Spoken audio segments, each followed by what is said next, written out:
From the boardroom to the training room, Rik's success drivers in both business and personal pursuits have been shared with more than 50,000 people from more than 1,500 empowering presentations on sales, leadership, the customer experience in the age of disruption, and his signature topic, communication and connection. In fact, Rik is regarded as a communication and relationship expert, connecting and collaborating with individuals such as Sir Bob Geldof and Mayor Rudy Giuliani, as well as self-help gurus Tony Robbins, Jim Rohn, Dr. Dennis Waitley, and Dr. Stephen Covey, through to elite teams such as Cricket Victoria, Western Bulldogs Football Club, and the Collingwood Foot Club in the AFL, just to name a few. He has taken the learnings from over 30 years of real-life experiences and personal connections to set out a clear guide to better communication in his new book, The Power of Connection: How to Become a Master Communicator in Your Workplace, Your Headspace, and at Your Place. Rik provides a framework within every page that is more than just a list of good communication practices, but rather a roadmap for your personal journey of growth and development that will make you a better parent, friend, spouse, and colleague. Hi, I'm Peter Kakos, and joining me today is my good friend Rik Rushton, peak performance coach, platform speaker, conference MC, and certainly a trusted advisor to many of the leading brands and organisations and professional sporting teams throughout Australasia. Rik, welcome and congratulations on the book. Thanks, mate. Appreciate it. Where did the book stem from and why this book and why now? Well, I think the time was right. It had been 26 years for me, professional selling, 22 years of business ownership, been working with elite teams, as you said in the introduction there, for the better part of 15 years. So I had enough resources and strategies that I knew had results to back it up, and it was about time I probably documented those a little bit. So it was really important for me while I had the time. It's been a 9-month process to get to this point of having the project in my head, documenting it down, getting it down. And to be really candid, it was kind of fulfilling a promise to a really good mentor of mine, the late great Jim Rohn, who, when I traveled with him, whether that be at airports or in, hotels, dinners at night or breakfast the next morning, we'd talk about book writing. And he said it was always about the magic and the mystery. The magic was he'd written 5 books. The mystery was, he said to me, why didn't I write 25? I had the talent and I had the gifts. But he said, sometimes it's not about the author choosing the book. Sometimes the book and the topic and the timing chooses the author. And that's really how it sort of worked for me. So he said, once you've got enough success resources behind you, it's time to document those success strategies for others to follow. So that's really the main reason for the book now.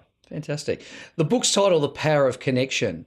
How much of one's success is really based on their ability to connect? Well, I think it's 100%, to be brutally candid. I mean, there's no such thing as a successful hermit. I mean, we talk in the book that success is not a solo performance. We need others to connect with, to get advancement in our professional life, certainly in our personal life, and even with our own conversations with ourselves. We need to connect properly, and no one gets given the map to it. We have to sort of find it through personal experiences, which is a long and hard road to go down.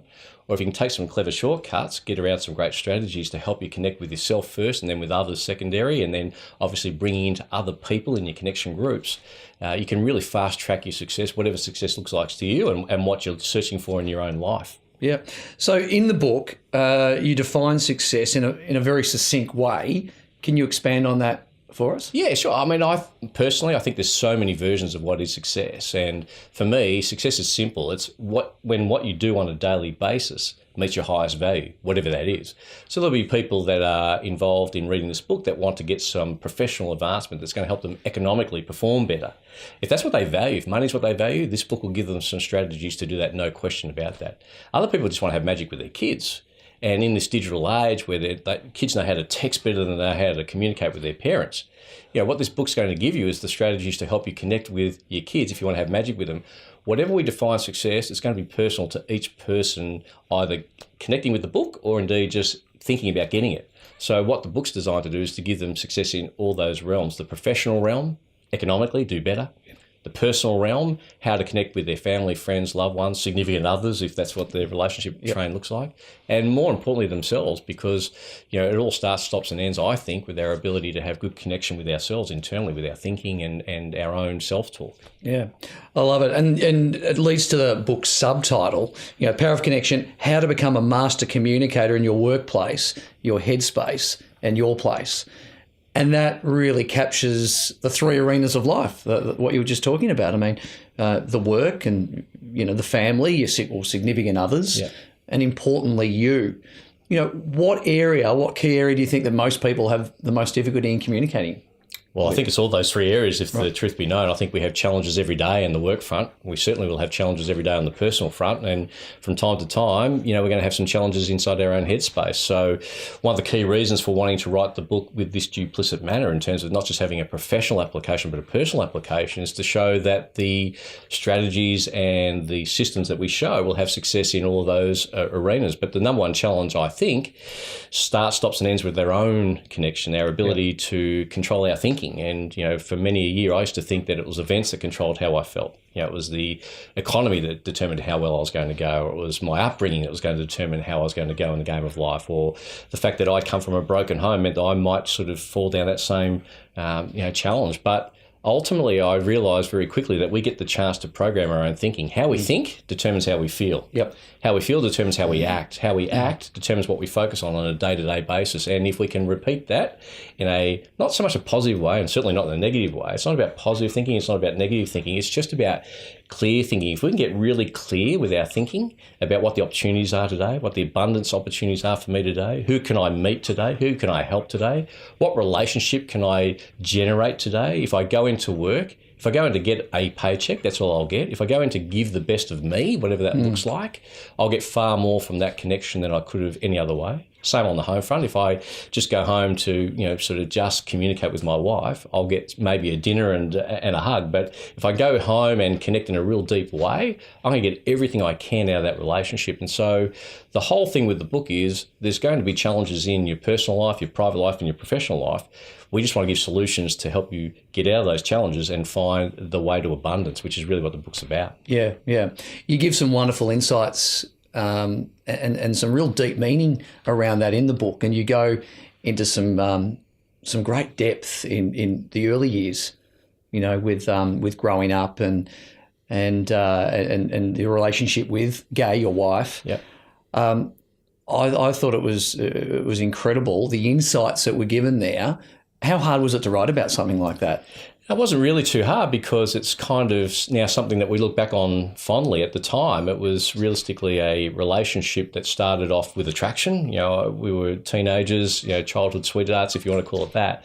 But ultimately, what we realised very, very quickly was we had come from similar upbringings. We were both one of 5 children, both second youngest. Both our mothers had been adopted. Both our fathers were the typical sort of hardworking people.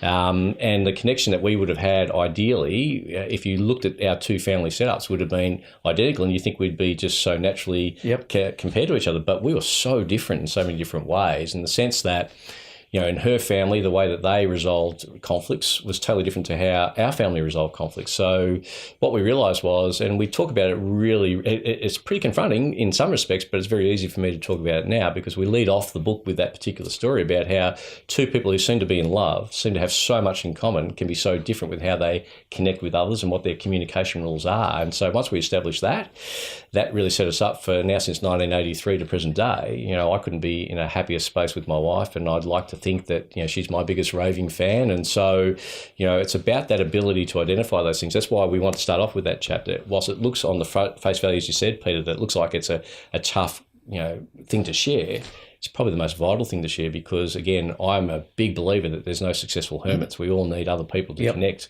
and it really starts for me with having someone to share my life with, and to understand her rules of connection and her rules of communication, for then her to accept my rules of connection and communication, really set us up for what's been at this stage a wonderful union. Yeah.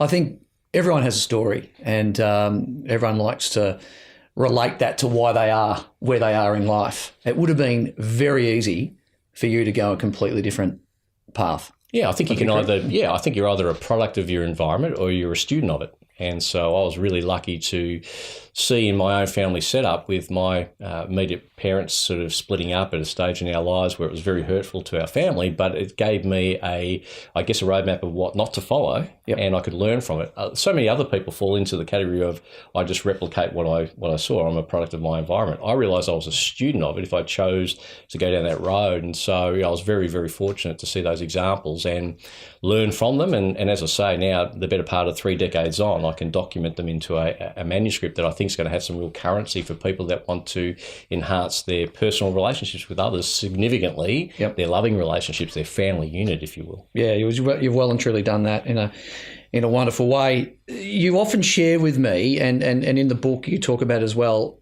how you assess one's energy. And then you join the dots and look at their daily habits.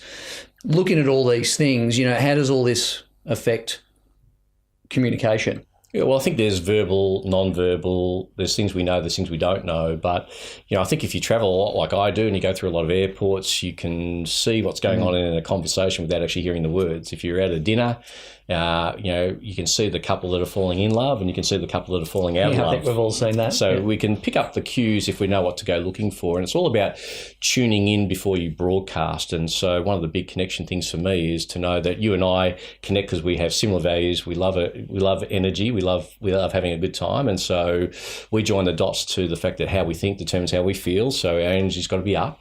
But not everybody's like that. And if I'm in professional selling, it's easy to sell to someone who's like you. But that's got to be 2 out of every 10 people we meet. How do you connect with the other 8 that are different to you?